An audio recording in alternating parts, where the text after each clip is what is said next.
జోగులాంబ గద్వాల జిల్లా గ్రంథాలయ నిర్వహణ సదుపాయాల కల్పన విషయంలో పాలకుల నిర్లక్ష్యం ప్రదర్శిస్తున్నారని ఓ పాఠకురాలు తీవ్ర ఆవేదన వ్యక్తం చేశారు. చదువుకొని ఉద్యోగాలు సాధించాలనే లక్ష్యంతో గ్రంథాలయానికి విచ్చే విద్యార్థులు, నిరుద్యోగ యువతకు సరైన వసతులు, ఇబ్బందులు ఎదురవుతున్నాయని చెప్పారు.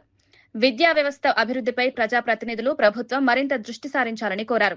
బడుగు బలహీన వర్గాలకు చెందిన విద్యార్థులు గ్రంథాలయాలపై ఆధారపడుతున్నారని, అలాంటి కేంద్రాలకు అవసరమైన సౌకర్యాలు కల్పించకపోవడం బాధాకరమన్నారు. నా యొక్క విద్యార్థులందరికీ కూడా నమస్కారాలు తెలుస్తున్నాను. ఇప్పుడు నేను ఎందుకోసం మేమందరం ఇక్కడ సమావేశం అయ్యామంటే, ఈ యొక్క డిస్టిక్ లెవెల్లో ఉన్న గ్రంథాలయం పరిస్థితి ఏ విధంగా ఉందో తెలియపడానికి మేము ఈ మీడియా ముందుకు వచ్చాము. అసలు ఇది డిస్టిక్ లెవెల్లో ఉన్న గ్రంథాలయం. యాక్చువల్లీ ఏదో మారుమూల ప్రాంతంలో ఉన్న గ్రంథాలయం కాదు. ఇది డిస్టిక్ లెవెల్లో ఉండేదంటే ఎలా ఉండాలి ఫెసిలిటీస్. ఓన్లీ చదవడం వల్లనే జాబ్స్ రావు. ఫెసిలిటీస్ కూడా మంచిగా ఉంటేనే మనం చదవగలుగుతాం, కాన్సన్ట్రేషన్ పెట్టగలుగుతాం.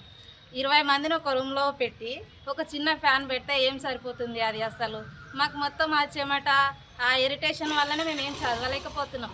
మినిమం 20 మెంబర్స్కి ఒక ఫ్యాను ఏ ఇన్స్టిట్యూట్లో కూడా ఉండదు. అసలు అట్లా ఏ డిపార్ట్మెంట్లో కూడా ఉండదు. ఈ డిపార్ట్మెంట్లోనే ఇలా ఉంది. అయితే ఇంతకుముందు కలెక్టర్ వచ్చారు ఒక 10 డేస్ బిఫోర్. మేము ఆయనకు కూడా చెప్పాము. ఆయన వెంటనే పరిష్కరిస్తామని అధికారులకు చెప్పారు.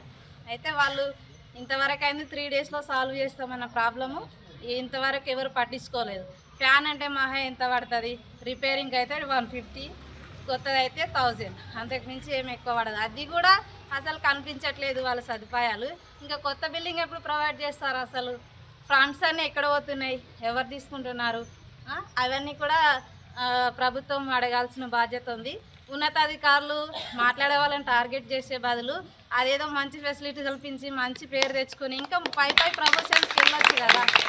అణచివేతకు గురి చేయడం అనవసరం. అది ఎవరైనా చెప్తే వాళ్ళని టార్గెట్ చేయడం, ఎవరైనా మాట్లాడితే అది అణచివేత. ఇంకా కూడా స్వాతంత్రం వచ్చి 75 సంవత్సరాలు అవుతున్నాయి, ఇంకా అణచివేతకి గురవుతున్నారు మన ఎస్సీ ఎస్టీ వాళ్ళు కానీ మిగతా అందరూ విద్యార్థులు కూడా. దీన్ని బట్టి మేము మాట్లాడుతున్నాము. వెంటనే దీన్ని వ్యతిరేకంగా తీసుకోకుండా పాజిటివ్గా తీసుకొని మన అధికారులు కూడా దానికి మంచిగా స్పందించి మంచిగా, అది చిన్నవే కదా, విద్యార్థుల గురించే కదా మీరు కూడా చేసేది, అవి చేసి మంచి పేరు తెప్పించుకుంటే ఎంత బాగుంటుంది. మీకు కూడా ఏదో అవార్డు ఏదో వస్తాయి కదా. ఎందుకు కానిచ్చివేసి ఏ ఫెసిలిటీస్ కల్పించకుండా మమ్మల్ని ఇబ్బంది పెట్టి మీరు ఇబ్బంది పడి కలెక్టర్ దగ్గరకు పోయి పై ఆఫీసర్లు పోయి ఆర్డర్లు వచ్చేంత వరకు ఎందుకు? ఆ ఫండ్స్ ఏదో వస్తున్నాయి కదా, ఆ ఫండ్స్ ద్వారా కొంచెం చిన్న రిపేర్స్ చేపిస్తాం. మేము కూడా సంతోషిస్తాం. మా సార్